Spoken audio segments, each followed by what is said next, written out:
Welcome to Pigskins and Pageantry, a podcast dedicated to all things SEC football.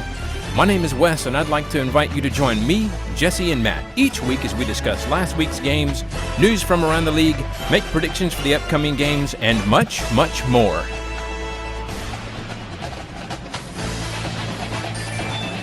And what's up, everybody? It's Wes coming to you from the all-expenses-spared Pigskins and Pageantry studios.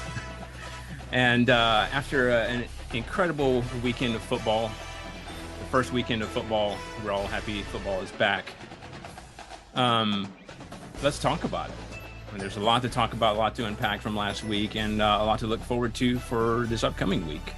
And we've got a lot of fun things to talk about, extra fun things to talk about along the way. So joining me as always, Jesse, what's going on? It was very strange not to be watching the Tide play in like Dallas or Atlanta, and having to figure out how to access them on SEC Network. Like, it was just very strange to not be the primetime game. So it's a rough life, Jess. But it's okay. Oh man. Problems of the perennial powerhouse fan. Matt, what's going on, my friend? Finally, it's football time in Tennessee. Right. And woo! Glad that football is back, kids. It was a great weekend. I apologize for not being here last week. You know how that goes. Hopefully that didn't clip the audio. So we'll see how that works out. You're in high demand. We understand. So it happens. Oh, yeah. Let me tell you how much high demand I am. By the way, I want to point out, this is not a Georgia shirt. This is a Niners shirt. Fantasy football starts today. So if anybody was wondering why I'm wearing Georgia colors, Matt didn't lose a bet or something. Yeah. No, there's no bets. So even my Smashing Pumpkins shirt has color coordinated for Georgia. So we're all good. We're all good. So, let's go ahead and talk about some of those games from last week. Always remember, if you ain't first, you're last. All right. So we've got a few to talk about. There were a lot of games that weren't necessarily competitive, shall we say. So we're not going to talk about them all, but let's go ahead and get into a few of them.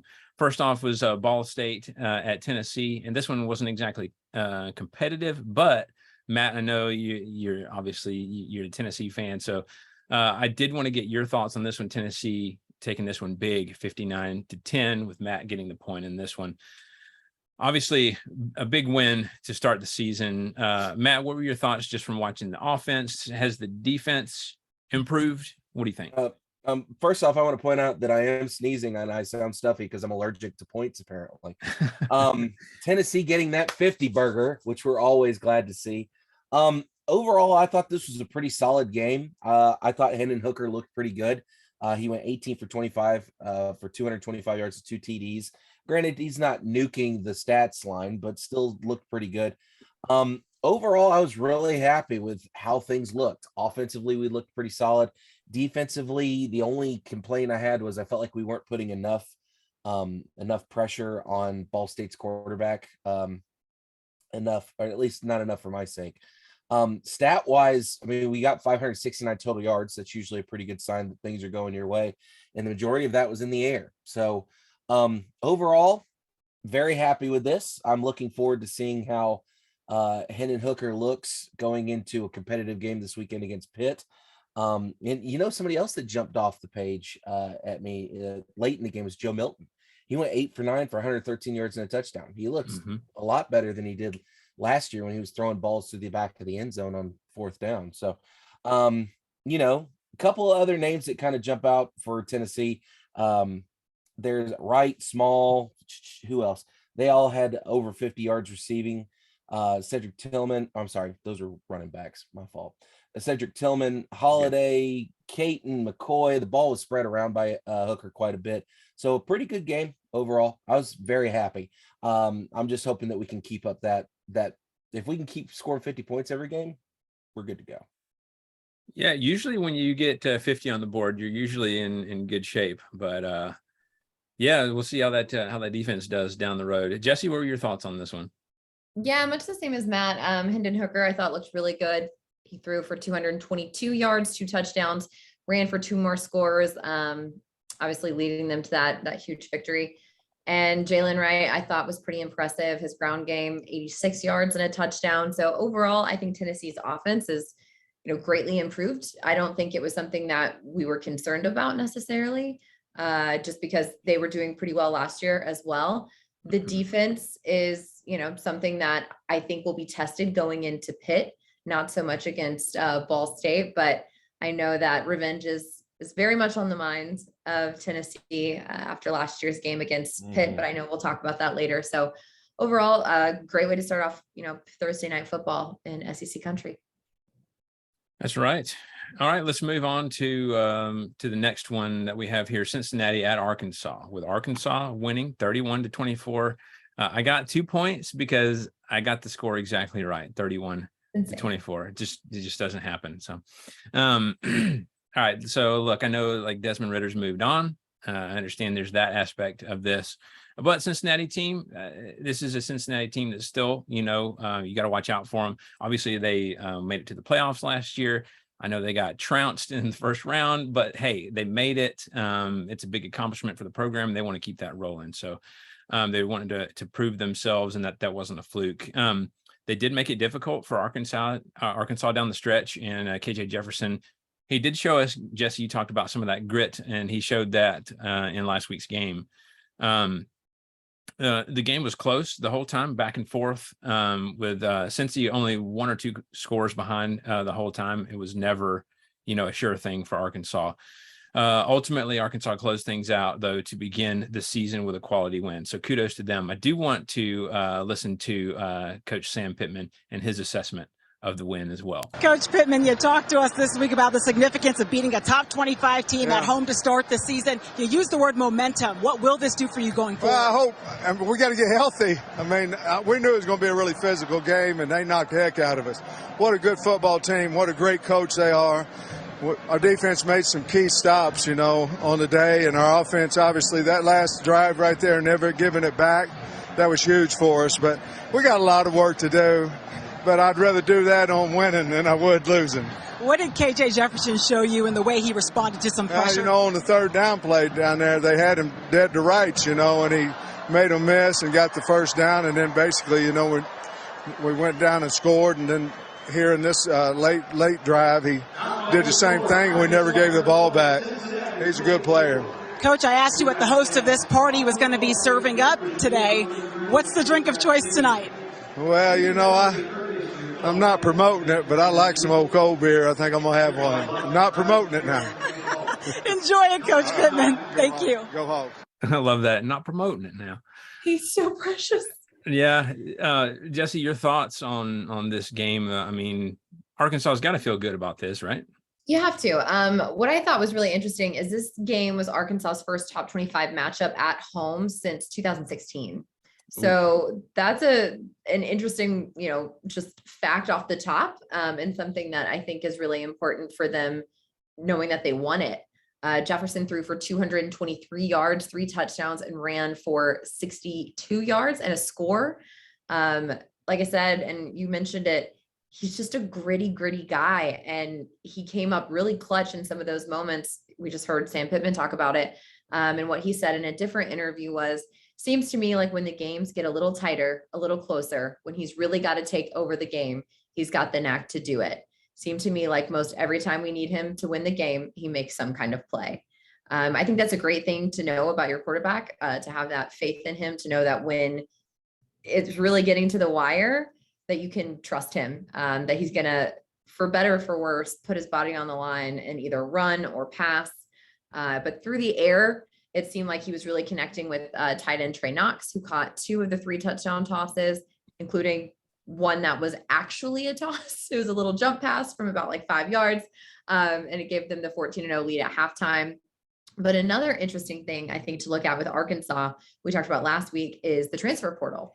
And that has been so clutch for them. Most of Arkansas's big plays that did not involve Knox and Jefferson came from players picked up in the transfer portal. So Dominic from Georgia Tech, Drew Sanders from Alabama, they both had sacks. Dwight McLaughlin, I'm so sorry if I said your name incorrectly, from LSU had an Arkansas interception. Matt Landers from Toledo caught 3 passes for 43 yards, and Hazelwood from Oklahoma had 3 grabs for 42 yards and a score. So the transfer portal is changing the game. I think talent is being spread around in a way that I don't think it ever has been before. And very impressed with Arkansas, their grit, and I hope they can keep that momentum up. That's some good stuff. Appreciate that. I did not know that about some of the transfer players that came up big in this one. So appreciate that knowledge, dropping knowledge bombs. Matt, what were your thoughts on this game? Listen, anytime Sam Pittman gets a win, and then he blesses us with a quote like that at the end, like, you gotta love the guy and you gotta be rooting for him. What do you think is his cold beer of choice?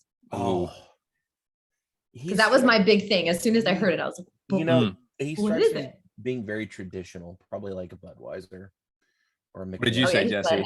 Or maybe a Coors, maybe a banquet beer. You said Twisted Tea. I did say For Twisted Sam Tea. That man is not drinking. I think he's such a got guy. the Southern sweet tea mixed with No, that man's not drinking that. But anyway, so listen, like Jesse said, this is a top 25 matchups, first one that Arkansas has had since 2016. That by itself speaks volumes for where this program's come just since Pittman took over. Remember, a couple of years ago, Arkansas was lucky if they won an SEC game at all. And we talked about it on here. They were in really, really, really, really, really, really bad shape. And then when the Sam Pittman hire happened, we were all like, Sam Pittman, the O-line coach, like, he hasn't even been a coordinator. Like, that makes no sense. But it's panned out, and here's Arkansas climbing their way into the top, almost top 20, top 15 here after this. And let's not take away that this is a Cincinnati team that every year is traditionally pretty solid. And Cincinnati hung with them. Kudos to Cincinnati, by the way. At one point after, there was probably, I was looking at the scoreline, with about 3 minutes into the third quarter, they're down 21-7. So it could have been really easy for them just to kind of roll over and take the hit from there. But since he climbed back into it, they just didn't have enough to get it going. I would assume that would probably have to do with some of the turnovers. They had 2 of them in this game. But anytime Pittman wins, I'm all for it, as long as it's not against Tennessee. Yes, sir. Yes, sir. So more to follow. We'll be watching Arkansas, of course. They got some other games, big ones coming up. Next we have Oregon at Georgia. That was the Chick-fil-A kickoff game, and Georgia taking this one big, 49-3. Matt got the point in this one. Stetson Bennett dropping some crazy numbers, 25 of 31, 368 yards and 2 touchdowns. Look, he looked really comfortable against what I think is still a quality opponent. Obviously, the jury's still out. We'll see how that goes the rest of the season.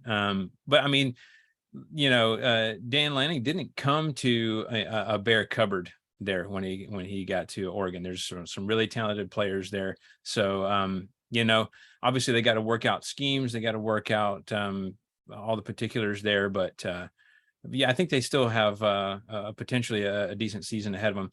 But one thing that really encouraged me is the fact that Stetson looked like he was out there with nothing to prove. Like, I felt like last season he was still that walk-on guy who was just trying to prove to people that he belonged. And I mean, he was MVP of the last couple games. I think that does something for your confidence, as well as obviously winning the title. That has to do something, even when people are still saying, oh, well, it was the defense that won that championship. He also showed a side that we haven't really seen in this game, and that was throwing a touchdown with like defenders hanging off of him. I was not expecting that. I mean, there's guys running at his face, but he kept his eyes down the field and found the open man. So that was good to see. Gotta love to see that. So Bo Nix, who we've talked about many times on this show, for Auburn, of course, he looked better at times. He looked somewhat more comfortable with, this O-line is, like they were saying during the game, probably the best one that he's played behind, but still he showed those flashes of the same Bo Nix where he'll make a great play, but then it's like in his mind, so he'll make a great scrambling play, but in his mind, it's like he's got to do that every play. I'm like, no, dude, sometimes you just take your losses, take what's there. But yeah, that will definitely drive head coaches crazy. Georgia's defense looked great. If I'm being nitpicky, and this is kind of nitpicky, it should have been 49-0 because that was BS, that personal foul call when so he has the guy up high and he's not going down. What is he supposed to do? He picks him up, throws him on the ground. It wasn't even that hard of a throw down, and they called him personal foul for Wes, you're suffering from Alabama syndrome. No, I mean, I'm just saying, like, literally, what do you want him to do in that situation? That was my only thing about He's supposed to talk. He's supposed to hold him close and whisper in his ear, "I need you to go down. I don't want to hurt you." Bad choice of words. Our defender had him, and anyway, he had to get him off his feet, and that was the only way. Whatever. Well, we'll take our losses there, but it at the end of the day, great performance by the defense. Super impressed with them. Offense looked comfortable. Didn't expect that in this game. Again, it's game one. So what I keep telling myself, I'm not going to be one of those fans where we do something good one year and then all of a sudden I'm a different Wes. I'm going to be like, yeah, we're going to be the best, blah, blah, blah. Still have somewhat of that mentality of, let's just pump the brakes here. Let's wait and see how the rest of the season goes. It could be a one-off. We don't know how good Wes, Oregon is. You're being way too modest. Your team is the defending national champions. But I don't want to be that guy. This is not what Alabama would do, Wes. This is not what Alabama would do. Alabama would be sure there are some Alabama fans. We would nitpick, but you also, I think everyone got scared after the LSU thing, where it's like they were amazing and then they were just straight trash, and you're like, ugh. I feel like there's a little bit more of a consistency to Kirby Smart's program, though. It's just not hating on Coach O. We all love him, right? But it's just, that was just a 1 year thing, lightning in a bottle, this perfect storm, whatever you want to call it. But yeah, like I said, not getting carried away at this point. We don't know how good either team is, but you still have to make the plays, right? So from that standpoint, I'm very pleased with the game. So I've said enough. Matt, what were your thoughts on this one? Listen, I spent 2 full hours Saturday night writing a strongly worded letter to PETA. Ducks do not deserve to be treated this way, whether they are the actual waterfowl ducks or the football team from Oregon Ducks. Listen to this drive chart. I just want to run down this. So here's Oregon's possessions through the game. First drive, punt. Second drive, interception. Third drive, interception. Fourth drive, field goal. And then the end of the half. Okay. In the second half, punt, turnover on downs. I don't know who insulted Georgia's mama before the game, but good God. Pac-12 teams typically, we've discussed this at length. How do I put this delicately? The Pac-12 sucks, kind of. So thank you. I'll be here all week. And so, when you've got a top 15 team in Oregon, which, okay. And then Georgia just throttles them like they did. That speaks volumes, I think, about where things are. Georgia took care of business, just like we anticipated them to. Now the Ducks have got to go back to Oregon and try and put together their team. And I bet Bo Nix, poor Bo Nix, I feel so bad for him. He's probably having Nam flashbacks in that backfield. How many did he get sacked at all? I didn't see the stats on that, but yeah, he was being chased a lot. I seem to remember when I didn't have a chance to watch the game, but I watched the highlights.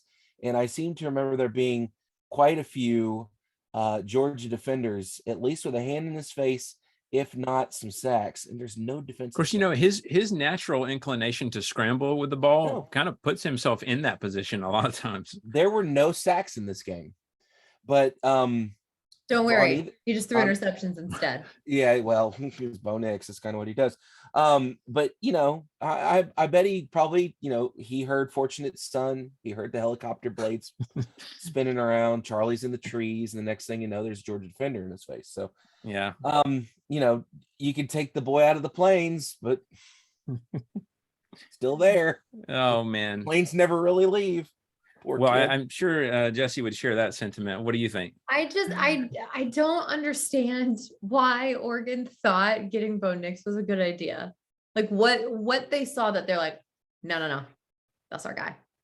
No, it's not. He's nobody's guy. Bo Nix is still Bo Nix. And the fact that the announcers, after the first interception, they're like, you know what? That one, not his fault. That was whatever, like that happens. And we're like, okay, cool. Sure. Then in the next drive, there's another one. And they go, oh no, that's classic Bo Nix. No, that he does that. That was on him. And if you go back and watch the offensive coordinator, oh my God, the reaction is hilarious. They show him and he's like, what are you doing? It's awesome. And they just kept showing it over and over again on the broadcast and just, yeah. This game was boring. I thoroughly did not enjoy it. And I don't know why anyone thought this would be entertaining, because as Matt has said, we've seen this before, not with these particular teams necessarily, but we've seen this show. 10 out of 10 would not watch again. Yeah. Now, by the way, didn't we get on the Bo Nix bandwagon for like a week one time a couple of years ago? We were like, Bo Nix is showing some improvement, and then I think, wasn't that like wishful thinking? We wanted to believe the best. He had a game somewhere. He had like one in the last game 2 in years. Yeah, and maybe in like year 2, maybe. But it was early in the season. I remember that it was early in the season, and we thought, oh, maybe Bo Nix has turned the corner. But I think his first season wasn't terrible, right? And then the sophomore slump kicked in, and that was he regressed, as we've. There was so much hype around him though, coming into Auburn. There was so much, and then nothing. But congratulations. I heard he got married this summer and then moved to a completely different coast. So exciting. A lot of changes. A lot of life changes for Bo. So to be fair, he did go to Oregon, and as far as like pretty states go, Oregon's ahead of Bama. He's got really great, especially Auburn. And y'all come for me. I don't care. Come for me. If you're one of the fans of the Plains, please. I would love to hear your argument. I'm sure that the flame war will start just from that comment. Yeah, whatever. Isn't it the prettiest little village on the plains or whatever they call it? Something like that. Yeah. Look, I suppose everybody has their thing, right? And I have been there, and it's not bad. Granted, I was there like 15 years ago, but hey, it is what everybody has their thing, I guess. So, all right. Well, so let's move on to the next one we have, and that is the Utah Utes. The two Utes. To what? What is a Ute?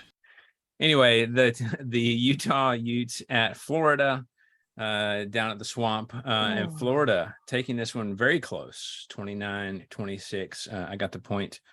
And this one, look, this game almost had the feel of like the last person who has the ball is going to win. And it probably would have been that way if it weren't for Florida's defense, stepping up eventually with Amari Burney intercepting Utah in the end zone as they were driving for the win. But a really intense back and forth game. We really saw Anthony Richardson show out in this one. He threw for some yards, but the rushing just unstoppable. Over 100 yards, 3 touchdowns on the ground for Richardson. And so, we're seeing a lot of him living up to the hype, and this is just game 1. So, by the way, they'll be talking about that jump, pump, fake, spin move for a long time. I don't know if you guys saw that, but that was pretty insane. So let's hear what head coach Billy Napier had to say about the game. Coach, in an incredible atmosphere in your first game here, what did your team show you tonight? Man, I'm going to say the same things I said to the team. I'm so thankful for their work, right? I'm so thankful for their trust. I mean, that's a strong word, but that's what this game requires. Get a leadership opportunity like this, you quickly realize how important it is to surround yourself with great people. That's what we got here. We got great administration. We got a great staff. We got an unbelievable group of players that has really worked hard and trusted us, and I'm thankful for that. Every time Utah scored, Anthony Richardson and that offense had an answer for it. How did they do it? Well, I think we're figuring out here this Anthony Richardson guy is pretty good, right? So, I've been impressed with him. We see the physical things, but the guy's a humble guy. He's selfless. He has worked so hard, man. I mean, he's from Gainesville, Florida. He's dreamed of this his entire life. Yeah. So obviously high praise there from Coach Napier. Jesse, what are your thoughts on this game? And I mean, it's a big win for Florida, right? This is huge. I think this is one of the best probably season openers they've had in decades. Honestly, at least the most entertaining to watch, and one that had so much hype around it. What a great way to start the season at home. To be in that crowd, especially if you were a Florida fan, had to be nerve-wracking, but also really awesome. And I'm proud, first of all, that the Florida fans did not burn Gainesville to the ground. So proud to be there. That's a gold star. But I think Richardson was without a doubt the best player on the field most of the night. We talked about it last week, and Wes, I don't know if it was you or Grant, just talking about how he could be mobile when he needed to.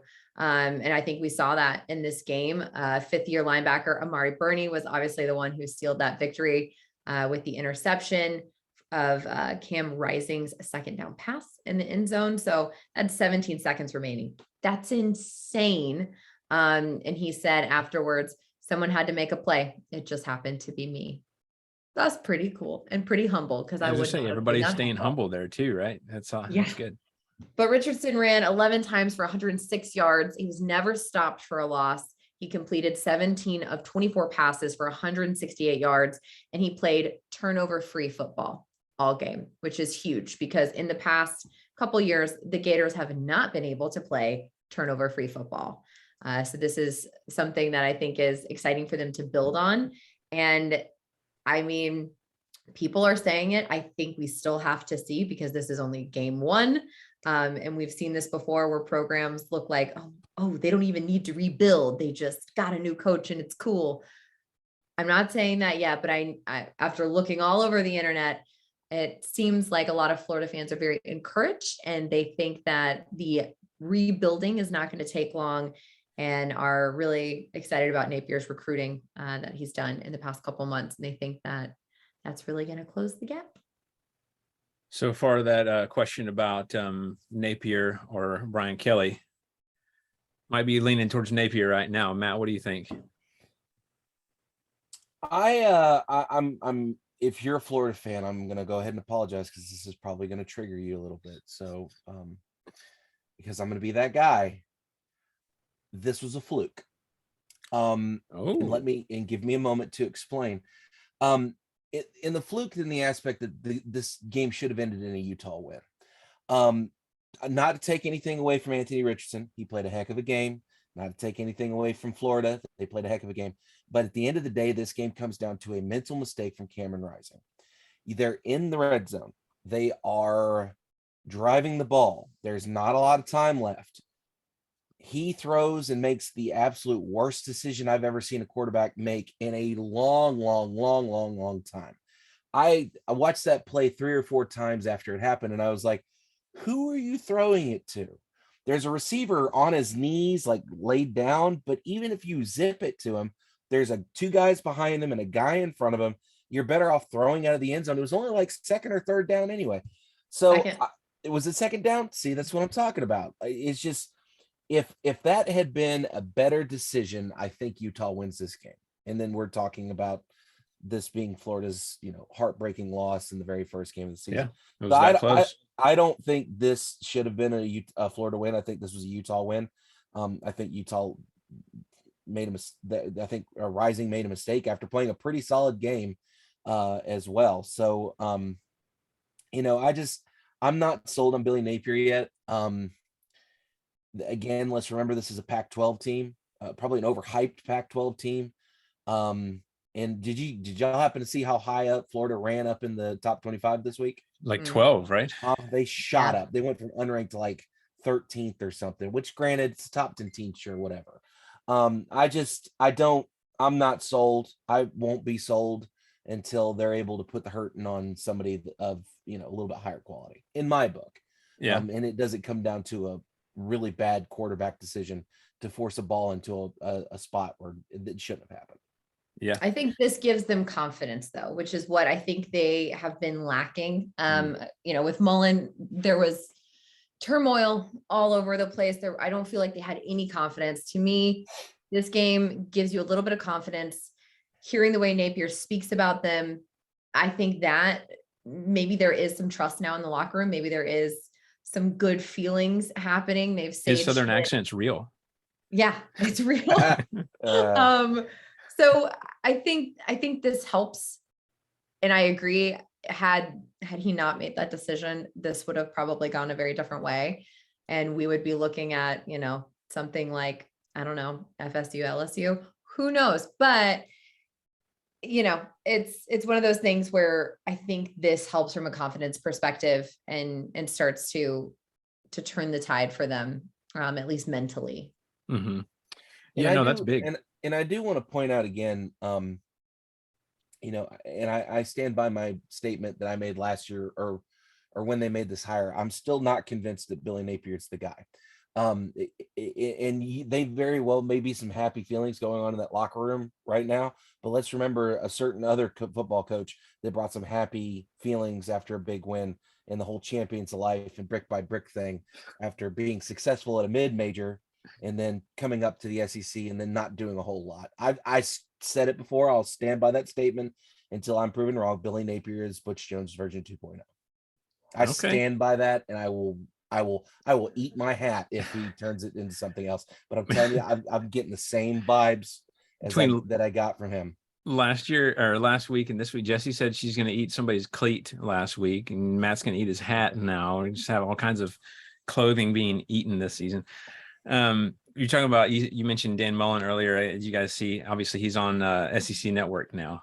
How's that man still getting work? He's I mean, he did okay. I mean, obviously the guy likes to talk, and he does like that. Whatever. He was on there with Roman Harper and a few other people on there talking about between the games and stuff. So, kudos to the guy. He found work. So, all right. So I don't want to. It was a massive blowout, but Jesse, I'm not going to skip Bama. Okay. Yay! So let's talk about them, or I'll let you talk about them. Bama winning 55-0. I got the point in this one. What were your thoughts on Bama's performance? Obviously, they scored a lot of points and did really well, but did anything catch your eye? Something that the listeners should know about? Yeah, I was encouraged because I think, and this may be just a me thing, that sometimes when you win a Heisman, Bryce Young won a Heisman, and then so young to do it, and then comes back and I get nervous that maybe there's not as much desire to just really show out because you've gotten that, right? But 5 touchdown passes, and we saw something from Bryce Young that we typically don't see, at least not last year. He didn't just throw for touchdowns. In the first half, he ran for 100 yards and a score, which we typically don't see him super mobile. He's very pass heavy, but he was able to run the ball, and it was encouraging to see that sort of dynamic in him. And he said after the game, I just try to do whatever is best for this team, whatever the defense gives us. That's definitely interesting. It definitely wasn't something I was planning for. For me, it's just taking whatever the defense gives me. So that was awesome to see. I think it was also cool to see how he spread the ball around. There's a lot of new playmakers, again, talking about the transfer portal and just our depth chart, especially in the receiving core and running backs. So he spread it around quite a bit with 2 touchdown passes to both Georgia transfer Jermaine Burton and Trayshawn Holden, and some handoffs to Jahmyr Gibbs. Gibbs, for those that don't remember, he was someone that we talked about very heavy in the offseason. He's the transfer from Georgia Tech. And he was pretty speedy with a 58-yard run on the first play after the half. And he finished with 93 yards on 9 rushes. So encouraging to see that, because there were some question marks knowing he was coming from an ACC program into an SEC program, and how would he do? Of course, we'll see more of that when he actually plays another SEC team. But I think, like we talked about last week, Alabama is still angry and stewing over the loss to Georgia in the national championship. And we are Jess, not. You're going to ride that revenge tour thing, aren't you? It's just I want a t-shirt with it. Just like a band t-shirt that says like the revenge tour. It has all the dates on the back. I would like that if someone is okay making that and sending it to me. But yeah, I think, like I said, it was really great to see after we lost some guys to the draft, to see some new playmakers out there. We lost receiver Jamison Williams, John Mechie, and our tailback Brian Robinson. So to see some new talent step in and really, I think, fit well with Bryce is encouraging. I agree with every word you said. Matt, do you have anything? Yeah, Bama doing Bama things. I mean, look, it's Utah State, okay? They don't even have a real mascot. Like, What is an Aggie? What is an Aggie? I don't know. Ask Jimbo Fisher. I know what Exactly. an Aggie is, but there's nothing to say. Okay, Yeah. It's Bama. Yeah, it is what should have happened. You were mentioning the transfer portal earlier. So Georgia only had one transfer portal player this year that they got. Do you know who had fewer? Auburn. Clemson. Matt got it. Clemson with 0. Oh, because They don't need nobody. They don't need anybody. Yeah, because Dabo is completely against NIL and he's completely against. Hey, old Dabo's like, I got who I got. I don't need nobody else. But you know what? Apparently they love it because they just signed him to a huge contract again. Yeah, through like 2030. About that. Yeah. Clemson may end up having to pay out a lot of money at some point. Although they I guess they are happy with him. Yeah, I mean, apparently. They're in I mean, the they play the ACC. They don't have to worry about playing anybody. Yeah. I mean, Hey, it's fine. We said it. It's not an ACC show. Podcast. Come for us, ACC Twitter. Yeah. Speaking of ACC, they could have bragged about this one. Florida State versus LSU. FSU winning this one 24-23. Nobody got the point. We all picked LSU. But look, I was really intrigued by this matchup. Two like former powerhouse teams, some more recently than others, struggling to return to form, as it were. And so it sounds funny to say, like I said, because LSU was just there just a few years ago, but like we said before, kind of a lightning in a bottle kind of situation. In this game, FSU was kind of in command in terms of the scoreboard, leading 17-3 in the third, 24-10 in the fourth, but LSU just wouldn't go away. And they mounted a comeback, and the last 4 or 5 minutes in this game were just insane. If you haven't had a chance to take a look, go back and look at the highlights. LSU scored a touchdown, 22-yard pass from Jaden Daniels to Jere Jenkins. And then they had the opportunity to get the ball back shortly after this, but Malik Neighbors muffed the punt. I felt so bad for that dude. That was his second one of the game too. And FSU recovered it near the goal line, but they also fumbled on a toss, and LSU got the ball back. So LSU marched down the field, scored with no time left, zeros on the clock to make it 24-23. Only needed an extra point, right?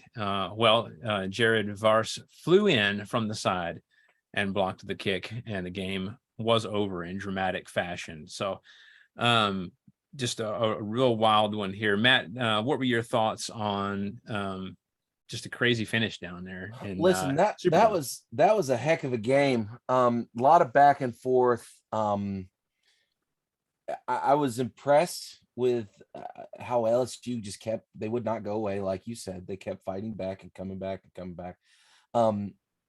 You gotta hate getting to that close to tying it back up, and then the extra point gets blocked at the very end. Oh yeah. General Nealon used to like to say, press the kicking game. That's where the breaks are made. And that's an example of a breaking someone's back.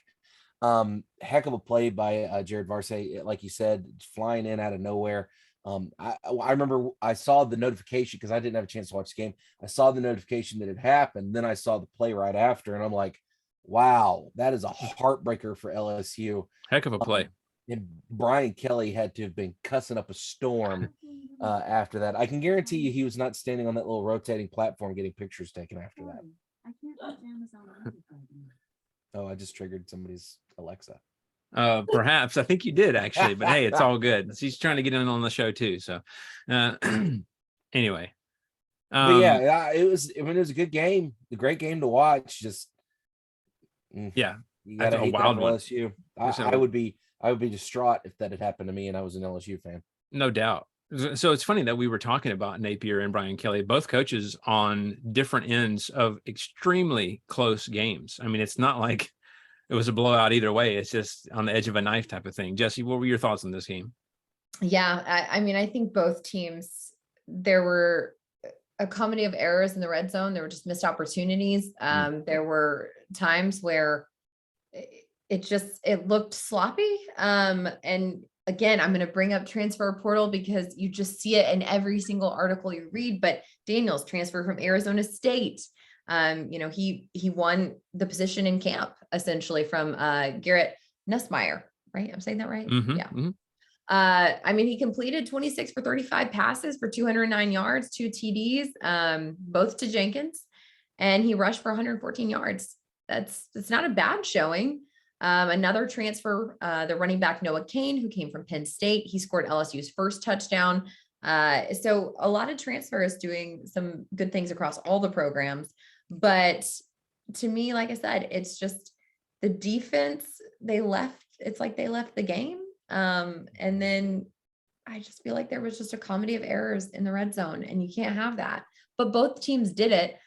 FSU just happened to be the one that was able to capitalize on it at the last second. Right. Now, let's talk about the drama. And there was a lot after this one. So Kayshon Boutte, like LSU's most hyped wide receiver, got 2 receptions in this game, after which he removed all mentions of LSU from his social media. So there was that. Not sure what's going on there. Apparently he and Brian Kelly had a long conversation, which, I mean, can you imagine? It's like, he can't do that. He can't possibly do that with every player, right? If they're going to be like that. No. But anyway, apparently it was not from a desire to show his displeasure with LSU. It was the fact that I think some fans were kind of getting onto him or whatever. And he just kind of wanted to distance himself from that conversation or whatever. That's what they said. We'll see. I guess time will tell how satisfied he is there, how happy he is there. The second thing, Brian Kelly was giving the reporters a hard time for showing up late, which apparently they weren't really. It was close to time for the press conference to start following day. And so he was giving them a hard time about being late. And Leah Vann, a LSU beat writer for The Advocate in Baton Rouge, said, "Maybe if you win, I'll be on time." And savage. If someone doesn't put that on a shirt, missed opportunity. It was savage, but even she, after the fact, she said that was not my finest hour. I think she was just kind of in the moment. She was stressed trying to get there on time, and then he called him out. Oh no, she'll be banned from that press room. 100%. And it just sort of flew out. To be honest, as she should. Yeah, she'll be banned from that press room. As a journalist, I feel like you should be a little bit more professional than that. I did feel like he handled it pretty well, though. He said he didn't get mad. He just said, "No, I don't think it's about winning. I think it's about showing up on time." I won't say she's lucky. Had she said that to many other coaches, could you imagine doing that to Nick Saban? No, I don't even. The Coke bottle would have exploded from the amount of anger he generated. I think there would have been like a stop in the space-time continuum. Something weird would have gone on. There would have been a pit opened up underneath her, and then you'd hear Latin, "Cretus omnibus," and she'd be sucked down into hell. We'll get the win when we get the win. So stop asking. Yeah, that's very unprofessional. She'll definitely be banned from their press room. But she could have lost her job for that. Yeah. I know, at least in the press room in Tuscaloosa, first of all, you don't speak like that, and nobody would even dream of it. No. But if you did, you wouldn't be working for any news outlet in that city ever again, because college football is what drives these towns, these college towns. And if you can't cover it, what good are you for months and months out of the year? Yeah, that's rough. Yeah. So a lot of turmoil in the first week down at LSU. By the way, I want to point out that I'm getting cousin Eddie vibes off Brian Kelly with that comment. Really? I'm getting some just, that seems like something cousin Eddie would do. Cousin Eddie is also country himself, though, and Brian Kelly is not. I don't know. Yeah, that's a good point. Brian Kelly's more country club. Right, country club. That's true.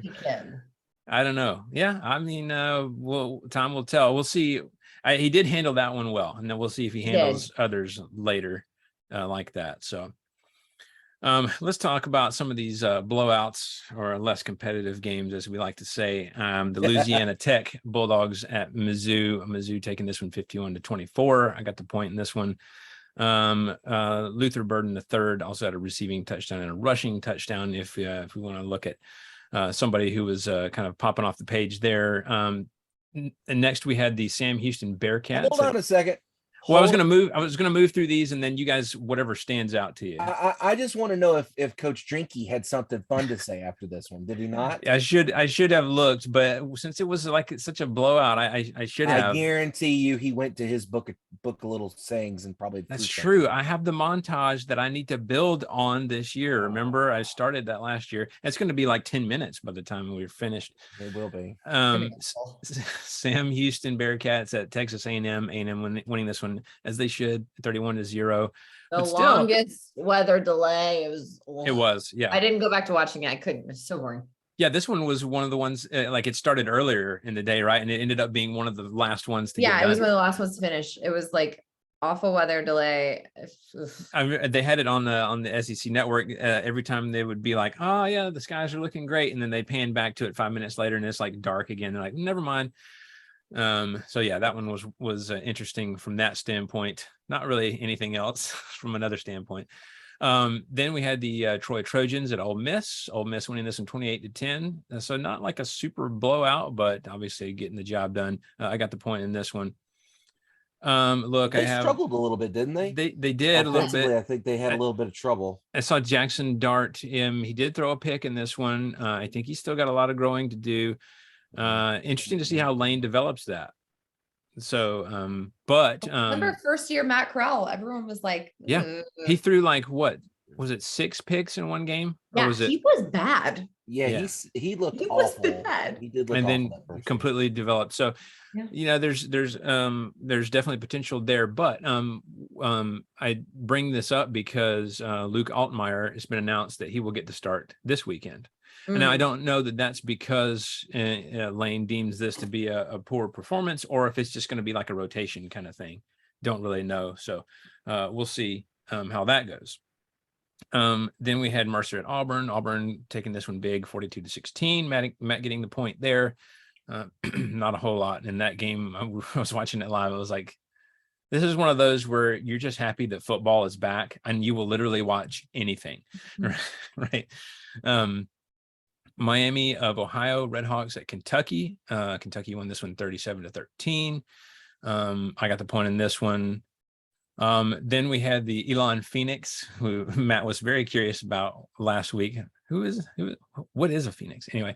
I know what a Phoenix is. Right. I just don't understand why in the world you would name, like, I don't know. It's just maybe their college is rising from the ashes, Matt. Vanderbilt had to try to find somebody to beat, and they went out and got a community college that like started like 5 years ago. Vandy is on top in the SEC East. They are for now because they haven't played anybody. After the first week, beat the Elon Phoenix, for God's sake. After the first week, they were the highest offense, scoring offense in the country.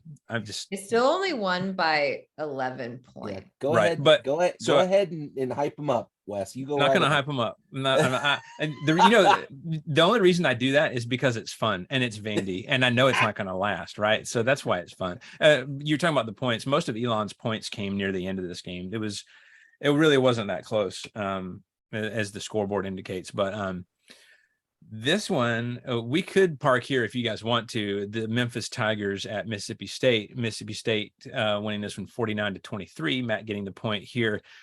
Do you guys remember that game last year with that whole punt debacle? Mississippi State getting some revenge with this one. Did you guys have any thoughts on this? Memphis came in so hyped. They were replaying that in the locker room. I bet they were. But yeah, that couldn't happen again. No. I still don't know how it shouldn't have happened. No. Even after it happened, it should have been reversed, but whatever. How about let's go ahead and clap it up one time. Clap it up a couple times for the officiating this weekend. There were no big debacles or trauma or people being burned in effigy. Like nothing bad happened with the referees this year or this week. Give it time. I'm sure that time will change that, but I'm gonna give them this week. Baby steps, small victories, whatever you want to call it. Yeah, it's always nice to not like have a a really week. big summit this summer because there was so much outrage last year. There that really they were like, was. guys, we just need to review Yeah. everything. And I think it's fair to assume that that may have actually happened, I some hope kind of it did. meeting They had or some something. clinics Yeah. and some professional development, as we like to call it in the Yes. education world. Some professional development in Yeah. not screwing up Recertification. football games. Do they have remedial courses on on refereeing? Yeah. All right, let's talk about the Georgia State Panthers at South Carolina. This one was 35-14. And Jesse got the point in this one. This one was a close game. Finally, Yeah, I know. It was It was more bad to read follow for on you, that. Jesse. This one was actually a close game with Georgia State winning like 14-12 in the third quarter. And it was a little, on edge there for a second. But then I think they had a couple of punt block returns for touchdowns. And really that just kind of helped SC coast the rest of the way. So, but hey, kudos to them for doing what they need to do. What's up, Matt? What you I got? have a question. Yes, sir. I thought that Spencer Rattler was supposed to be really good. Oh man, we even said it last week. He's not perfect, right? Listen, I was Say it. we were You're all there. You're already there. Say it. You know what? I thought he was going to be great, and now he's not. it's just And like really hot in South Carolina right now. that is It's not an like the excuse. That humidity, is not an and like excuse. the ball is slippery. Not a good and so excuse. just like different than Oklahoma. Yeah. I mean, he did have the two. I'm trying to help because 2 interceptions. He did have the 2 picks against the Georgia State Panthers, the powerhouse of Georgia State. Georgia Panthers. State got more yards offensively than they did. They did. So That should tell you everything you need to know about the state of South Carolina. But look, we get fixated on numbers like this, but I also think so. You're only going to have like a handful of teams that are elite and that are going to know how to close out opponents as they should, right? You're not going to have, even if South Carolina is much improved, I think they're still going to sort of play to the level of their competition. That's just kind of where their program is right now. I saw it at Georgia. I don't know how many years where, we could, have a great performance and then we could almost lose to Nicholls State or, whoever. So that's a Georgia State team that beat Tennessee a couple years ago in Knoxville. So it's a Georgia State team that, they didn't beat Bama, but they did come into Tuscaloosa and they put up more offensive yards than any other team that season. I remember Saban's comments about that. That was rather entertaining. Don't they run like some gimmicky offense? Don't they run like a triple option or something like that? I don't know about Georgia State. I know Georgia Southern did, or maybe still does. I don't know. I'm getting my Georgia teams mixed Yeah, up. Southern definitely does. Yeah, I'm not sure currently, but so that does it for all of the games from last week. So the current pick'em standings, I've got 8, Matt's got 5, and Jesse has 1. Look, it's week 1. Anything can happen still. Out of time. I got 1. I don't even care. I got 1. I'm going to put it out there. I didn't want to say it last week because I didn't want Grant to get jealous, but remember there is $100 on the line here. So, yeah. We roll in the cash here. So, all right. So let's go ahead and get into a fun new segment that we started last week called the Speed Round. Speed round. I love that. Right. All right. So let's start with you, Matt. All right, on this one. So which was more of a statement win this past weekend? Georgia's demolition of Oregon, or Florida's gutsy victory against Utah in Billy Napier's first game as head coach? Or if you have another game that you want to bring up, that's fine too. What you got? I really think that you'd have to, if you had to pick between the two, you got to go with Georgia. I've made my statement clear on what I think about Florida and the state of their program. And I'm saying that, full disclosure, by the way, I'm saying that I detest Florida. I loathe Florida. There's nothing but hate and discontent in my heart for Florida. I think everybody on this show agrees with that sentiment. But I don't think, if you're going to have to pick one, you got to go with Georgia. Georgia picking apart what was considered to be one of the best teams in the Pac-12 and making them pretty much inept at moving the ball at all, offensively speaking, and then scoring pretty much at will, shows me that that was more of a statement than the Florida one was. Okay. Jesse? I disagree. I go Florida on this one. To me, Georgia should have had that performance against Oregon. Bo Nix is leading your team. I have no confidence in it. I don't think you're going to do well. I didn't think that this game was going to be very exciting. And as a reigning national champion, you should put away a Pac-12 team. So that to me doesn't make a statement. To me, I think what makes a statement, at least to the fan base and to the players, is the Florida win. I think that gives them the confidence that they need to start the season, and maybe instills a little bit of hope in the program and in their new head coach.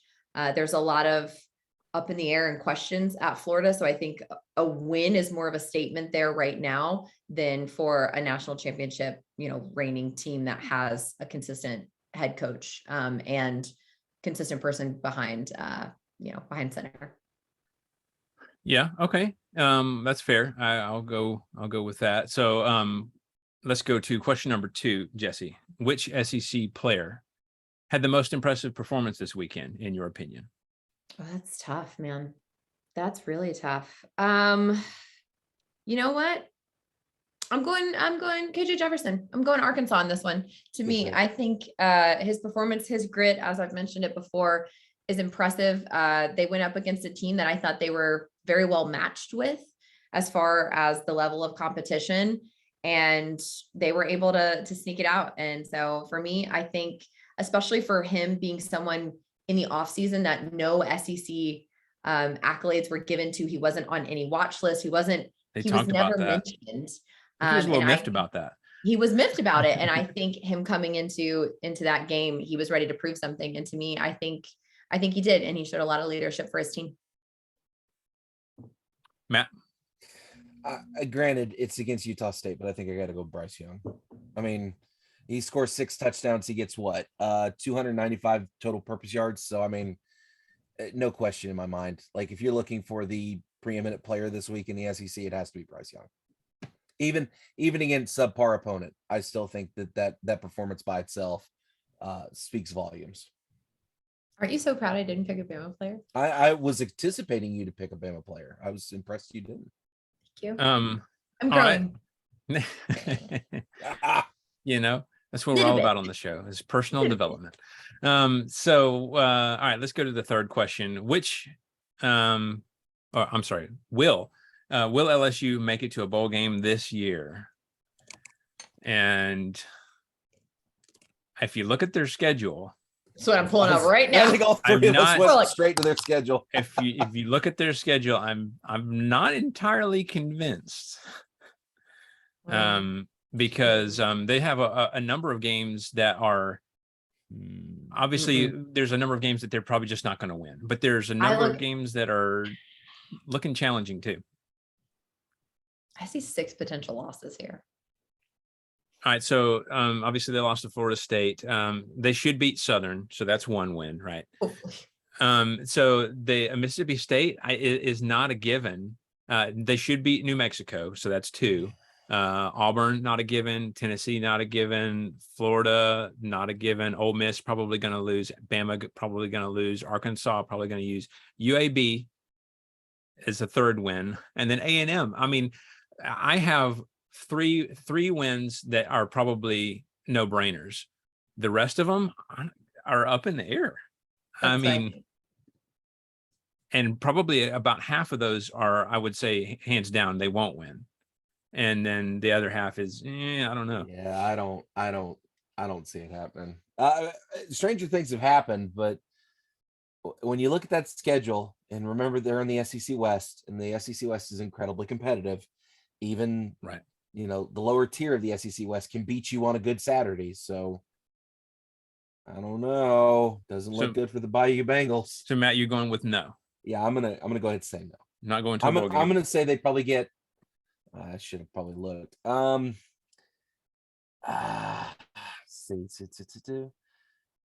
say they probably win 5 games. Okay.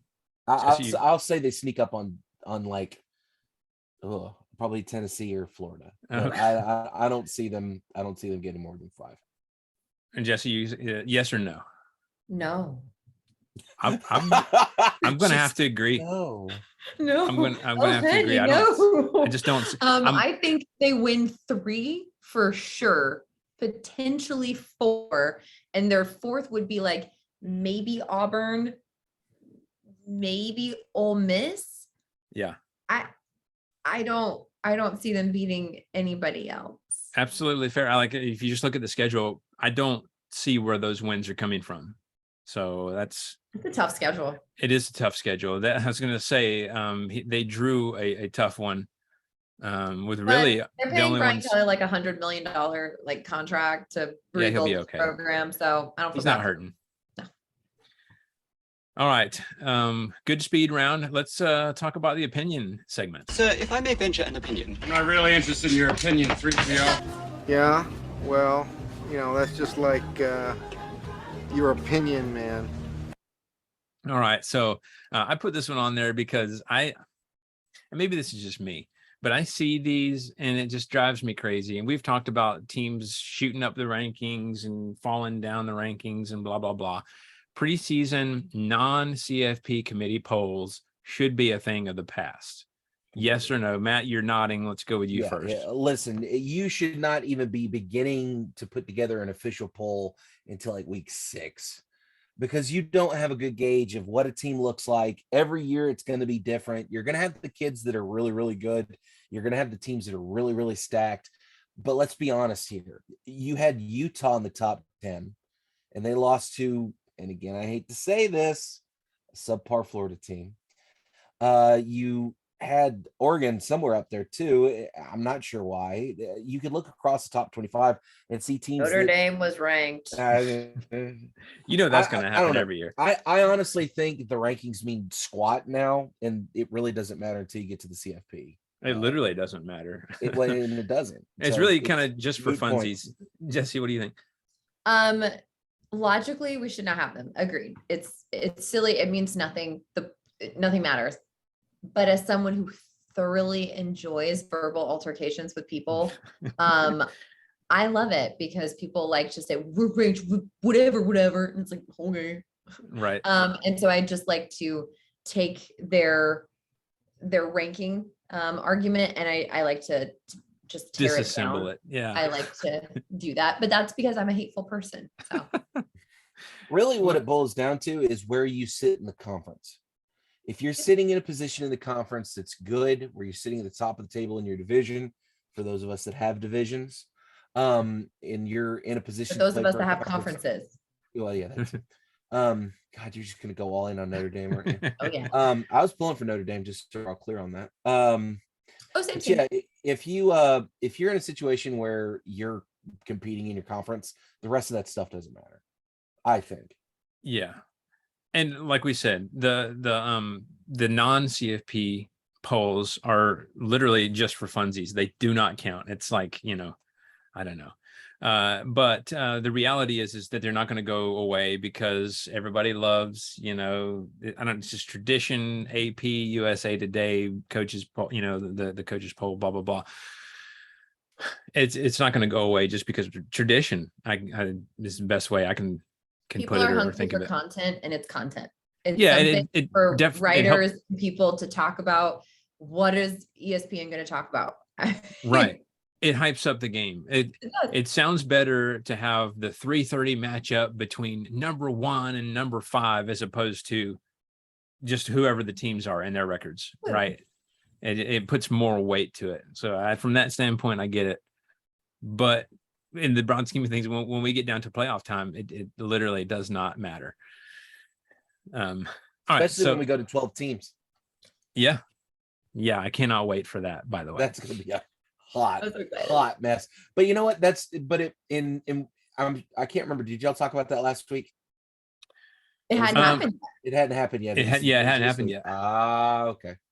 So yeah, I guess that should have been in the news segment. I dropped the ball on that one. But everybody knew. It's as I say, it didn't just happen, but still, yeah, it is something worth talking about. And it's all right. So since we're here, what do you guys think about it? I'll go first. And personally, I'm just glad that there's more of an opportunity for these teams to prove themselves on the field, as opposed to saying, well, we should have been blah, blah, blah. We should have had a chance, blah, blah, blah. Okay, you have a chance.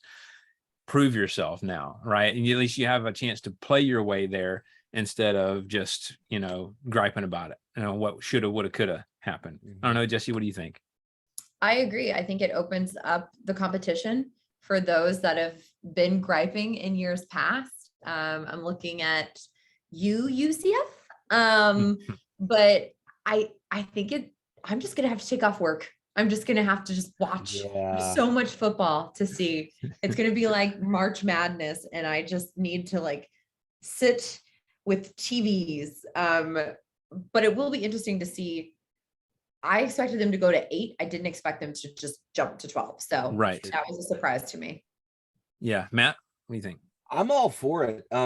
Who's going to say no to more football? Because when you think about what the CFP, like, let me pull up the CFP rankings, because I did this the other day and it was quite the little as to who would play whom. It was an interesting right thing. Now.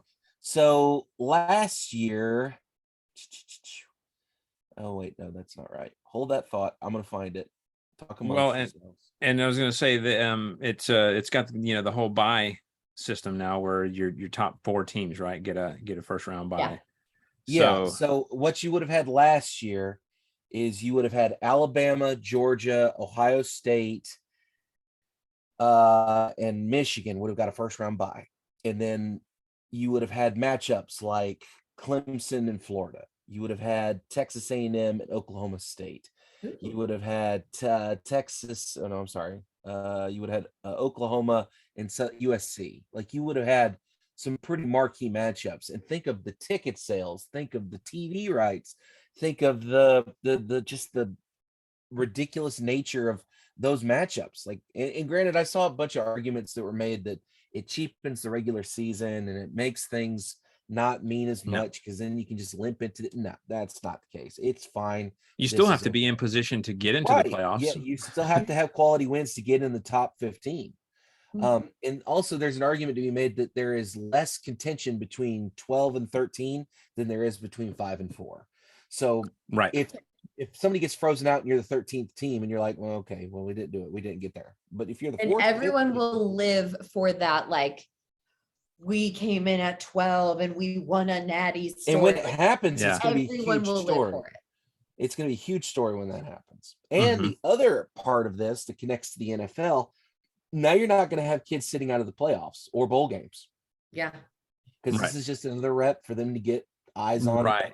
Especially for that team that's, comes in as a 10 seed in the tournament and ends up putting up big numbers going into the championship game. That's a perfect.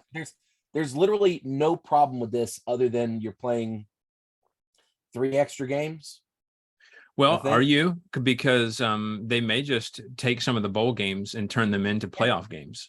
Well, I still say they need to go back to having one non-conference game, tune-up game at the beginning of the year, and then regular conference schedule for the rest of the season.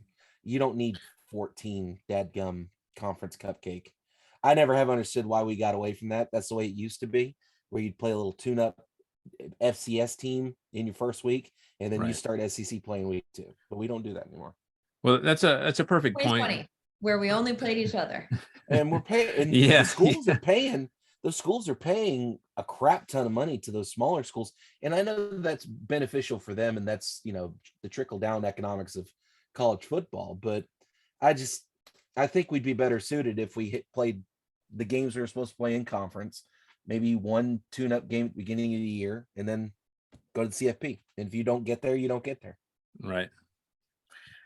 All right. Well, that's a good conversation. Good stuff. Obviously, we'll be talking about that a lot in the next few weeks and years. I forget, when does that go into effect? It was supposed to be. I think they told the commissioners of the conferences they wanted it by 2024. Yeah, it was okay. So 2026, and they were urging commissioners to implement it as soon as 2024. Yeah. So which I have a hard time imagining anybody's going to shuffle their feet on that.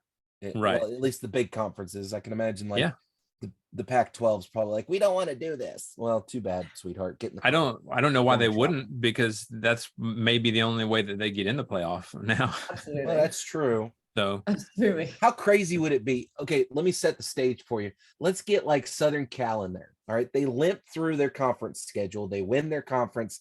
They get to like an 8 seed, and then they win the whole damn thing. Yeah, like you said, Jess, that be? That's the kind of stories you're going to see. That's what you want. I mean, people love that in in basketball. It's what people want in March The Cinderella Madness. story. And that's what you get in the NFL too, with wild cards winning the wild. You limp into the playoff, and then you win the Super Bowl. Like everybody loves that story. Oh yeah, I mean, in baseball, it's like everybody has it, but college football. Yeah, well now we're getting it. As Mike Leach once said, you know, every small town can figure out how to do a softball tournament and do that bracket, but college football can't seem to figure that out. So well, they're figuring it out finally. It only took them 130 years to do. Yeah, right. Someone finally added up the numbers for them of how much money they'd make, and they're like, oh. Yeah, and so that's an argument I've heard is, you know, about, okay, if they're taking away bowl games, they're going to lose money. But it's the exact opposite. These games mean so much more. I think they'll actually make more money. To your point, Matt, they're talking about the players who typically sit out. You know, you got your fifth, sixth, and on ranked teams who have quality players on their teams who are going to sit out the bowl game because they don't want to get hurt. And can you blame them for that? I don't. Yeah, exactly. And now those players are going to play because the games actually matter and they still have sponsors will pay more money to have their name on that game than they would a regular bowl game. So the price tag is going to go up. The advertising price tag to advertise during the broadcast of those games is going to go up. And then you have more people that are likely going to travel to whatever said city. And there's going to be a lot of fanfare around the week leading up to whatever these playoff games are. The economic impact that these games will have on the cities in which they're hosted is going to be much more than it would for a regular bowl game. And those games already have a huge economic impact on those towns.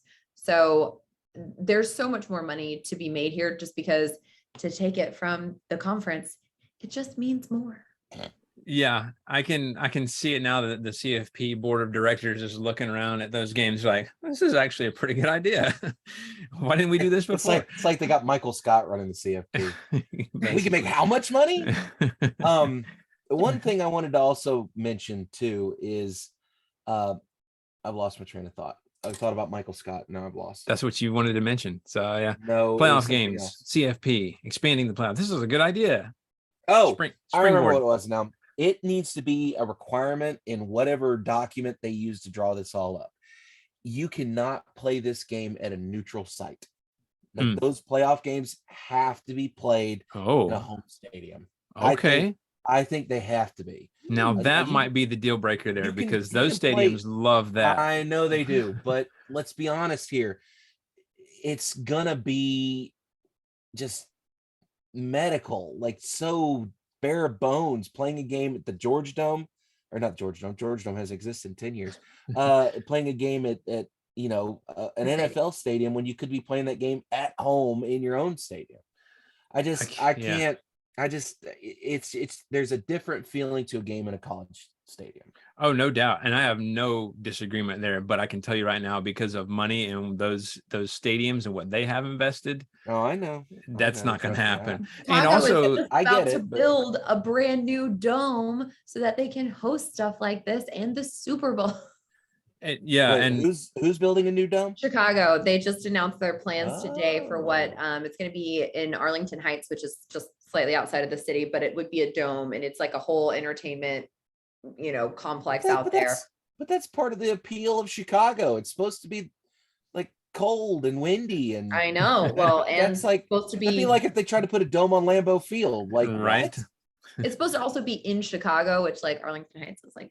It's a suburb. But I digress. But I think I agree. I'd love to have it. Gosh, a playoff game in Brighton. That would be cool. It would be insanity. That would be nuts. And that's even more incentive for the records that you were talking about, Matt, because you want that home field advantage, right? Yeah.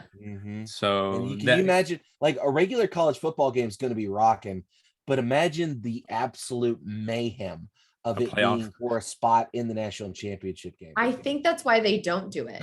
It's because of all of the mayhem. You know what? You may see mustard bottles go flying on the field. It would be absolutely just wild. And we just got alcohol in Bryant Denny Stadium. They're not going to.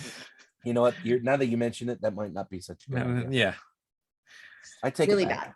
I take it back. All right. Well, let's go ahead and talk about some of the listener feedback comments that we got. You want answers? I want the truth. You can't handle the truth. All right, so we were talking about biggest takeaways from this weekend, and Jody Hendricks said his biggest takeaway is that Mississippi State might just have the deepest and best receiving core in the SEC and possibly the nation. Receiving by committee. It's an interesting comment. It's a bold comment and something that we're going to have to watch in this Mississippi State squad, because obviously they did well. It was Memphis. They scored a lot of points, put up a lot of offensive numbers. But we'll see if they can continue to do that. What are you guys' thoughts on this comment? Well, that's nothing new because that's what Mike Leach has always been. That is what they do. That's right. That's how his offense is built. It's built around, spreading the ball out, throwing it all over the field, and getting as many people to touch the football as you can. So it's on brand. But it helps for those people that you're throwing to be yes, quality. Yes. So, Jesse, did you have any thoughts? Yeah, I agree. It's on brand, as Matt said. I think obviously I say it. I think Bama's receiving core is pretty stacked as well. And it doesn't hurt to have a Heisman quarterback throwing it. So yeah. But Mississippi State, that's what Mike Leach does. And he now has, a couple of years there of having his own recruits who actually buy into that offense. So it certainly helps. Yeah. And then Janet Russell said something I think we can all agree on, and that is her biggest takeaway is what we already knew: the SEC is the best conference in the nation. Surprise. So rewatch the Oregon game. I don't know that ACC conference is pretty good. What did they say? I think the only SEC teams not to win their openers in the past 3 years are 2020 LSU, 2021 Vanderbilt, and 2022 LSU. So that is not great company. Poor LSU. Yeah. We'll see what happens with them later on down the road. Let's go ahead and talk about some of those games coming up. Ladies and gentlemen, let's get ready to rumble! All right, Matt. So as I mentioned last week, I think I've been very rude in years past. I always go first. So we're going to fix that this year, and I'm going to let you guys go first. So let's talk about the first game of the week, and that was Alabama 1-0 at Texas, also 1-0, and that is noon on Fox from DKR Texas Memorial Stadium in Austin, Texas. So Jesse, what are your thoughts on this matchup? Those are my thoughts. Horns down. I think it's interesting. We're playing another Saban disciple with Steve Sarkisian being the head coach at Texas, and a coach that leading up all the press, he's just been super positive about Alabama and Coach Saban and the opportunity that coaching at Bama, not once, but twice, has given him when he couldn't even get, an interview for a job. So I respect that about him. I do not respect the way that Texas has treated the bands. Big myth about that one. If you see the way that, I forget who they played this past Saturday, but they put the band quite literally in the upper bowl in like the last rows, and they only give them like 40 seats or something. So that's just really bush league, and I don't like it. And it's really hot in Texas, and to ask those kids to like climb down all those stairs and be that far away from their team, it's just not classy, Texas. So Bama's not traveling their band. And maybe they're only traveling a select few, but the whole $1 million band is not going. Right. And I am looking forward to horns down, Bama beating Texas 49-14. All right, Matt, your thoughts?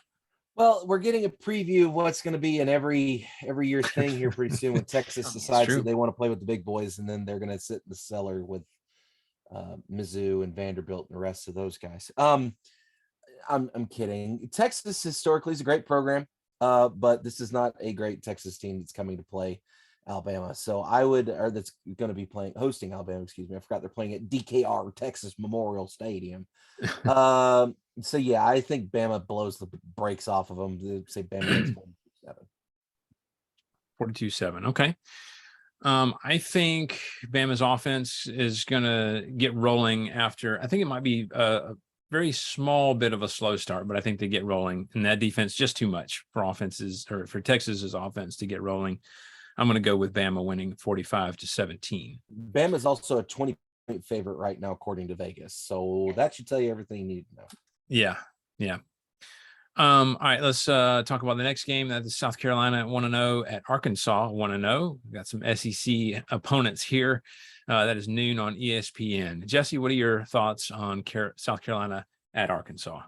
I'm really looking forward to this game. I think it's gonna be a good one. I think these teams are two that are, Arkansas has obviously been on the rise for a bit, and I think is situated better than South Carolina is, especially after what we saw from Spencer Rattler this past weekend. However, I do think it might be a little bit of a game. So I am excited to watch it, but I am picking the Hogs 31-28. Okay, Matt.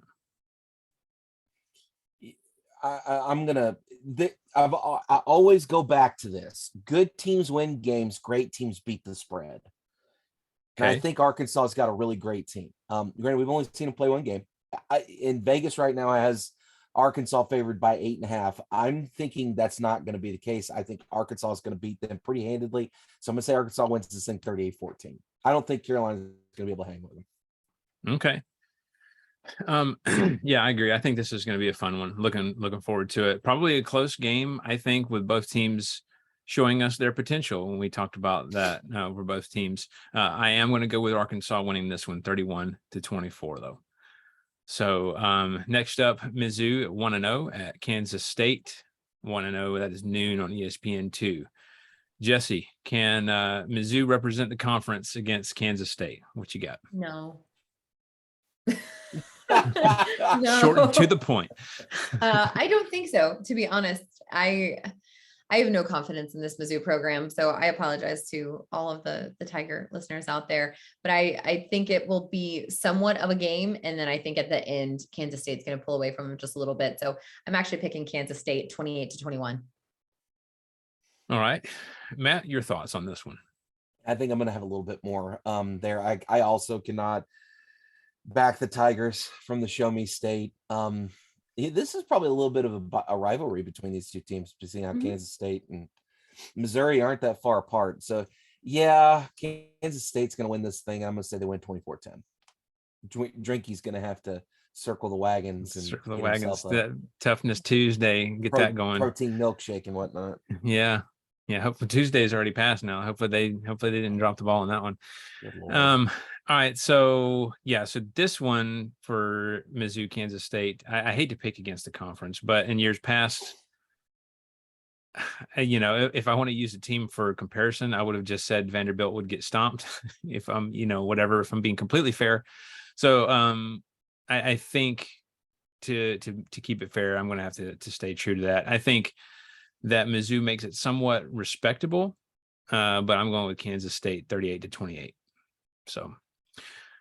All right, let's talk about App State at 0-1 at Texas A&M at 1-0, 3:30 on ESPN2. App State, who took North Carolina to the wire last week. Well, Jesse, what do you got? I mean, as much as I wish to pick against the conference in this one, I cannot. I know. It's just Appalachian State is playing at Kyle Fields. Not an easy thing to do, take it from me. But it's certainly not going to be easy with a Texas A&M team that's decent. So I'm going to pick Texas A&M 38-13. Okay. Matt, what you got? Look, I think that Appalachian State kind of overdid themselves last week, overindulged, if you will. And as we know, famously, when you overindulge, you pay the price with a hangover the next morning. I think this is going to be a hangover game for Appalachian State. I think they're going to be discombobulated through most of this game. They're not going to have a chance to hang. So TAMU wins this thing 45-10. Okay. Look, I think A&M needs to watch out for App State. I'm not saying App State's going to win by any means, but they do need to be careful. I still think A&M gets it done, though. I'm going with A&M 35-17. All right, let's talk about Tennessee 1-0 at Pittsburgh 1-0, 3:30 on ABC. Jesse, your thoughts on this game? I mentioned it when we were talking about Tennessee previously. I think there is a lot of anger going into this game with how it ended last year.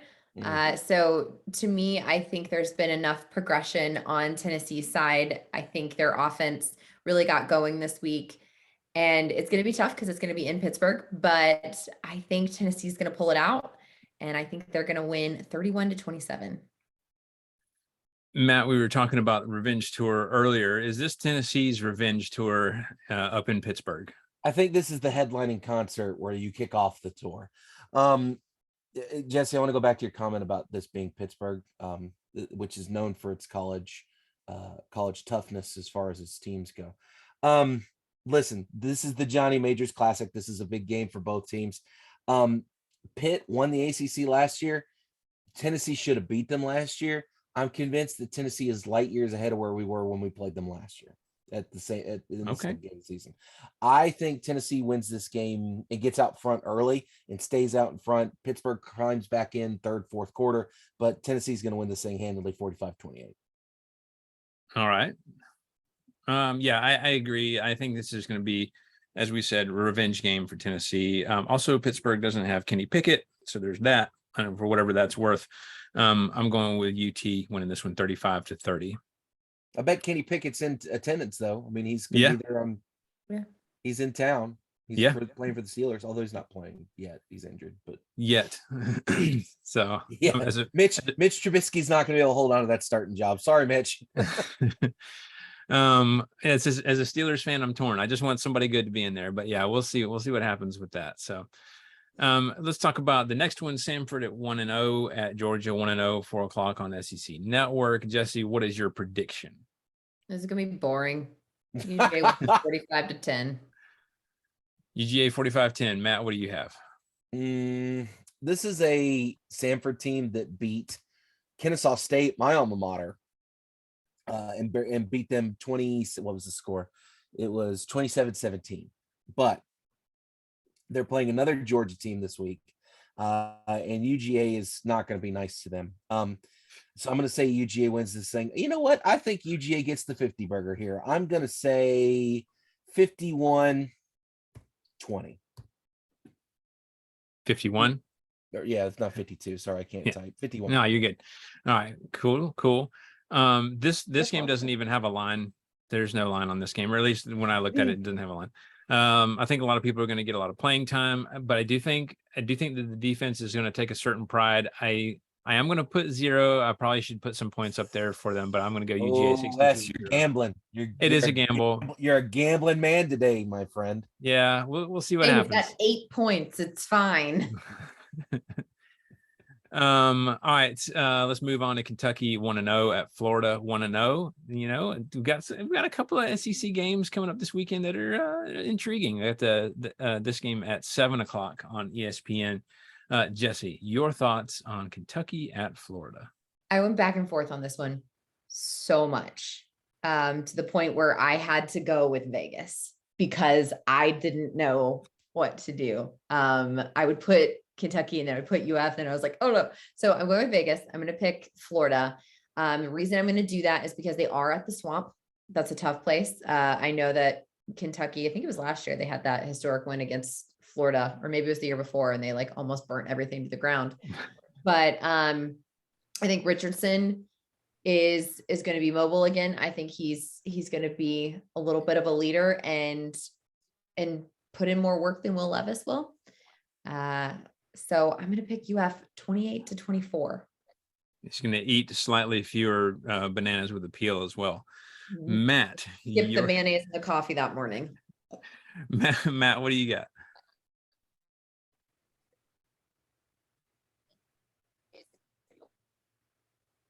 I think Matt is frozen. Yeah. Although he's very pensive. He looks very pensive right now. He's thinking long and hard about this one. I know. I'm like, is he going to change his score? Maybe. His prediction. Think there may be some connection issues going on, which is fine. I'll go ahead and do mine. Okay. So, look, I think that this is a trap game for Florida. Obviously, they had that emotional high out of after beating Utah. They're right there. They're like, oh yeah, we're back, baby. Things are going to be great. And they better watch out because I think Kentucky is going to give them a run for their money. I know, granted, it is at Florida again, but remember, Kentucky just broke that streak. What was it, since like the 70s? Yeah, they hadn't won at Florida. they beat them at home. They beat them in Kentucky. Well, I was going to say there was 2 streaks that got broken there. One was in Kentucky, and that was a long one. But then the one in Gainesville was like since the 70s or something. So yeah, that was pretty wild. So anyway, I do think so. It's funny that you put 28-24, Jess, because I have the same score, but it's flipped. I'm going with Kentucky 28-24. So I had it that way, and I went with Vegas. So Vegas, don't fail me. We'll see what happens. Yeah. I normally don't go with Vegas. I normally don't look, but after seeing my performance last week. Well, so yeah, I am taking a chance because that is what they picked. But I don't know. I just have a weird feeling about this one. I feel like probably Vegas has the score right. It's just going to be flipped, which I mean is close anyway. So it's right there. Yeah. So Matt will join us momentarily, but let's go ahead and move on to the next one. We'll get Matt's score when he's able to rejoin. Let's go ahead with Central Arkansas, the Bears, whose mascot is Bruce D. Bear, if you're curious. Okay. They are 0-1. They're at Ole Miss 1-0, 7:00 on ESPN Plus. As I mentioned, Luke Altmaier will get the start in this one. Jesse, what are your predictions for this game? Yeah, this is not very intriguing for anybody. I'm going Ole Miss 30-10. You like that lead in, right? It was so promising, and then it's like, oh well, it's Ole Miss at Central Arkansas. No, I completely agree. I am going to go with Ole Miss. What did I put? 45-10. So not exactly a game. No, I'm hoping they do better. You know, it's more of a blowout this week than it was against Troy, because Troy wasn't a blowout in the slightest. Yeah, no. So yeah, I think that's going to be one thing they're trying to hone in a little bit more this week is playing up to their potential, and maybe Altmaier will provide that. We'll see. All right, let's move to the San Jose State Spartans at 1-0 at Auburn, also 1-0, 7:30 on ESPNU. Jesse, your thoughts on this one? Another one this week that I'm just not interested in. I'm gonna pick the Tigers 31-17. We are certainly not into the thick of the SEC schedule yet. There's going to be ones like this for a few weeks, and we'll kind of juggle in and out of these type of unless games. You're LSU, in which your schedule is very tough, and then it just sucks. I was going to say you have three wins that you're basically assured of. Everything else, I am also going to go with Auburn. Obviously, I'm going to go. What did I say? 38-13. Yeah. So, all right, let's move to the next game of the evening. That is Southern at 1-0 at LSU, 7:30 on SEC Network. Jesse, I feel like this is like rapid fire, the same type of game. This is one of the ones that I think LSU can win. This is one of their guaranteed 3. So I'm picking LSU 38-10, especially after last week's loss. I think there's going to need to be some redemption. So they're going to come in guns a-blazing. Yeah. I am also going to go with LSU. Of course, they should get this one. I'm going to go 42-7. Oh, okay. All right. And so it's just Southern, like it's just Southern. Yeah, Southern. I think they are out of Louisiana, if I'm not mistaken. They are also, if this is the same school that I'm thinking of, they have their band is known as the Human Jukebox, and they are amazing. So a show with them is pretty good. So hey, check that out if nothing else. If the game's not interesting, halftime should be. So anyways, all right. So Matt, welcome back. Sorry about that. My computer decided to go So Oh, you're good, man. So we got which was the last one we got from you? Was it you said Georgia? We Sanford, Georgia? need to get Kentucky from him. Kentucky at Florida. What do you got for Kentucky at Florida? okay, so I think part of the reason why my computer died is because Jesse decided to pull for Florida in this one. And I don't know how you can do that knowing what you know. So I'm going to go with Kentucky here, 20-14. I don't think Kentucky's going to be able to do what they did this past weekend. Okay. Against Kentucky, against a quality team like Kentucky or Florida. Yeah. Okay. Or Yeah. sorry, No, against Florida, sorry. Yeah, you're good. Yeah, and I agreed. I think it's kind of a trap game for them. Like Florida is like, yeah, we're back and all that good stuff. But yeah, it's dangerous. All right, Central I'm not Arkansas. confident in my pick. I'm just going with what the betting people say. No, and I I'm mean also that is trying smart. to get more points than you guys. That is smart. And you, as I say, a lot smarter than what I picked probably. So, all right, Central Arkansas Bears, whose mascot is Bruce D. Bear, by the way, Matt, at Ole Miss. What's your prediction there? Ole Miss is going to win this ball game, but I'm a little concerned about the quarterback play after what we saw this past weekend. So Ole Miss isn't going to win this thing big. I'm going to say 28-10. Okay. All right. What are your thoughts on San Jose State at Auburn? I have two words for you: Tank Bixby. I have a sneaking suspicion he'll probably run straight through them, like bullet through toilet paper. So yeah, I'm going to say. In fact, I'm not. Now that I think about it, I'm going to be a little bit more confident in my pick. I'm going to say Auburn wins this thing 35-10. Okay. All right. And then finally getting you caught up, Southern at LSU. Your prediction there? I think LSU wins this ball game. As far as how much they win by, let's say 33-7. Okay. I think a lot of these type of games are obviously not about who's going to win the game. It's the score, right?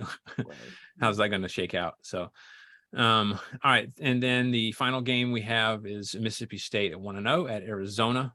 Also 1-0. That is 11 p.m. on FS1. So out there, that's Tucson, right? I think so. Anyway, Jesse, your thoughts on this one? What do you got? Yeah, I think this one, that sucks. It's late. So hopefully those guys get to bed early. Although they are on Central Time, so maybe not as bad for them, but still. I think the air raid offense does what it needs to do here, and I'm picking the Bulldogs 31-21. Okay. But it's very hot in Arizona. Yeah. By the way, I can't, we've been, trying to figure stuff out here. I don't remember if I said my score for Southern LSU, just in case. LSU 42-7 is what I got. Matt from Mississippi State and Arizona. What is your prediction? This is a Pac-12 team. They're immediately suspect, especially a mid-tier, lower tier Pac-12 team. I don't think Arizona's done anything in the Pac-12 in football, at least for a while. I may be wrong. They won their opener against San Diego State 38-20, but I'm going to go ahead and go with Mississippi State, and Mike Leach's going to get them in there. So I'm going to say 35-10. All right. So I say I go last, but I do make my picks prior. I just don't put them down so there's, mystery for all of us. Anyway, so I've got Mississippi State winning this one 35-24. So similar thoughts going on there. So, all right. Well, I'm excited for the upcoming slate of games. We do have some SEC teams playing each other, so that'll be fun. Speaking of fun, let's get into our Just for Fun segment with the Emmy Awards coming up this weekend. If you had to pick an actor to play each SEC coach, who would it be? Now, this was kind of difficult, and I recognize that not all of these coaches lend themselves to easily picking an actor that would play them. So for the ones that you had, is maybe pick your favorites from the group, or you don't have to do them all, but we'll start with you, Matt. What do you got? Well, I was looking at pictures of several of the SEC coaches when we were discussing this a little bit earlier, and I settled on Brian Dennehy to be either Sam Pittman or Brian Kelly. They both seem to be kind of fit the same body frame, same time, face type. They seem very similar. Brian Dennehy, for those of you that don't know, is the dad in Tommy Boy, which is a dated reference Anybody under the age of 20 who's watching this is going, I have no idea what you just said, Matt. But anyway, Brian Denny is kind of who I came up. I was looking at a picture of Brian Harson a little while ago and noticed like right through here, he looks very Daniel Craig-ish. The eyes look very Daniel Craig-ish. Maybe he's the color, but I kind of got that vibe. And then I showed you all the picture of Mark Stoops with the slick back hair, and he's not an actor, but I swear he was the spitting image of Rush Limbaugh. So he looked a lot like him, and it was quite humorous. Yeah. But before we move on, I did have one thought about Brian Kelly, and I think you guys will agree. What about Steve Carell? Because he could do, somebody could say, "Hey, Brian," and he'd be like, "Who's Brian? I'm Caleb Crawdad, I do declare." That's true. And now that he's like graying a little bit, I could see it. I said before the show, I said Ray Liotta, RIP. But I get him for Brian Kelly. I think it's the eyes. Yeah. All right. Jess, who did you have? You had Kirby Smart. Start with him. Kirby Smart, to me, I'm getting like I'm getting Tim McGraw vibes, but like, not like Tim McGraw that I've been working out and am on poor Tim McGraw, more like Tim McGraw, I'm, sitting in a backyard barbecue. Okay. By the way, I don't know if you'll notice this or not, but my hair is kind of going with that Kirby Smart look. I love what's going on. Yeah. Matt, please put on find a visor somewhere, please. I know you're already wearing red. You know what? I don't own a visor. There's not a visor in this house that I own because before Kirby Smart's was wearing them, that Darth Visor was wearing them out of Florida. So no, I don't wear visors. True. That's true. For Eli Drinkwitz, I picked Jack McBrayer, which if you watch 30 Rock, he plays like the page, like the little like nerdy one. And he's also in the pit crew in Talladega Nights. And he's done a lot of things. Look up his name. It'll make sense. He's just like, sure. Can't stand Lane Kiffin's obviously Daniel Tosh, obviously, obviously, hands down. What was it when he was on it? When he had a show, it was Kiffin's Crimson Corner, I think. It was. Yep. He also, I believe, Tosh came to Tuscaloosa when we had him as a coordinator, Kiffin as a coordinator, and just walked around, and everyone's like, "It's Coach Kiffin." So that one's an easy one. Josh Heupel, looking at his photos, to me, in the face, he looks like a slightly heavier Quentin Tarantino. So I think if Quentin put on a little bit of weight and he had that like Quentin Tarantino. And then I can see it, Jesse. I can see it. Right? Put their pictures up. I did next to each other. It's kind of weird. Mike Leach, the obvious choice I know is Johnny Depp because of Pirates of the Caribbean, but I say no because you need someone a little stranger, honestly, and someone who can just say nonsense. And I think that's Zach Galifianakis. That's perfect. So I'm picking him for Mike Leach. We just gray him up a little bit. That fits. I love it. And for those that were curious, Mike Leach has been asked this question before.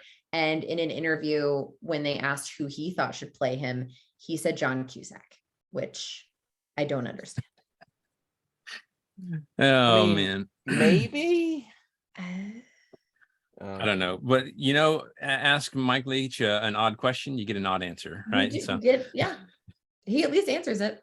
That's right. So, all right. So I had Shane Beamer, and I'm going with, I get Billy Bob Thornton vibes when I see him, but not Billy Bob's he's a little gray, almost white haired now, if you've seen Billy Bob lately, but I'm thinking more like kind of a little bit further back. He might have to put in some of the Just for Men or whatever. And then I had Clark Lee, obviously went with Bruce Willis because he was the first bald guy I thought of. And then Nick Saban. This is, I think you might like this, Jesse. I don't know. But I went with Mark Ruffalo because he's had lots of practice portraying somebody who can burst into fits of rage. Okay, I was thinking if I'm casting Nick Saban, I think I'm casting Kevin Costner. Yeah. Okay. I mean, I could see that. Yeah. I went not with like looks, but more with like. Well, I just mean like the sternness, the look of like oh God, he's gonna turn me to stone. I think Kevin Costner's got that, but I do. Kevin Costner definitely does that. I Does that do love gravitas about him. What a cutie. Yeah, that's fair. All right, and then Jimbo Fisher, I picked Michael Rooker. I'm not sure if you guys know who that is. If you've seen Guardians of the Galaxy, he plays Yondu. Oh, that's a great pick. That's a great pick. He's got the accent. In terms of the Yondu character, you don't know if you can trust him. He seems kind of sleazy, but and is very aggressive and turning the argument back on the accuser. I'm just saying, okay. So that's really good. It's good. I like it. All right. So yeah. All right. So that does it for our Just for Fun segment. Enjoy the Emmys this weekend if you choose to watch those. Yeah, so that actually does it for this episode. So thank you guys for joining us. Lots of fun stuff to talk about. Good games coming up. Looking forward to this weekend. If you would like to contact us, please hit us up on email at pigskinsandpageantry@gmail.com. We can be found on TikTok at Pigskins and Pageantry. Also on Instagram at Pigskins and Pageantry. Facebook, same, at Pigskins and Pageantry. Twitter, we are at PPSCC Podcast. And don't forget, we are available for download on iTunes, Spotify, Stitcher, TuneIn Radio, and most podcasting apps for iPhone, Android, and other operating systems. We would love a 5-star review. If you're on YouTube or wherever, hit the like, hit the subscribe so you can listen to us every week. Give us the 5-star rating. We would love that. Helps visibility and helps us to continue making more fun shows like this. So until next time, this is Wes. Go Dogs. Horns down. Roll Tide, y'all. Gotta win. Let's beat Pitt. Go Big Orange.